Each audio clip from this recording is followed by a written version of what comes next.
Zastupnik u predstavničkom domu Parlamenta Federacije Bosne i Hercegovine Dragan Mijoković ustvrdio je da su posljednjim rebalansom budžeta prvi put od 2002. godine izdvojena sredstva za Federalni fond solidarnosti.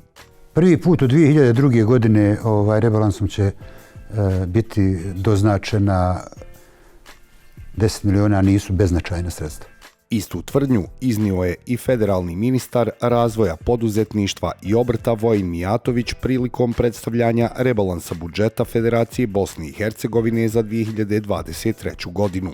Ovo su prva sredstva izdvojena u budžetu Vlade Federacije od 2002. godine u Fondu solidarnosti.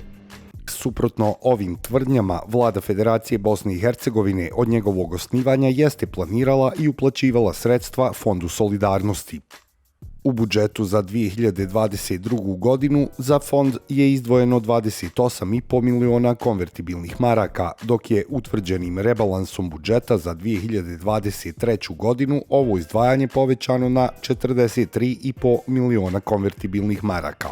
Međutim, u izvještaju koji je objavio Centar civilnih inicijativa u decembru 2022. godine navodi se da je Vlada Federacije od osnivanja fonda pa sve do 2021. godine uplatila tek 20% od zakonski obaveznih sredstava.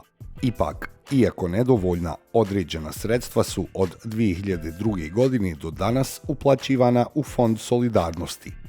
Tvrdnje Dragana Mijokovića i Vojina Mijatovića da su tek rebalansom budžeta za 2023. godinu prvi put osigurana sredstva za Fond solidarnosti istinomjer je stoga ocijenio neistinitim.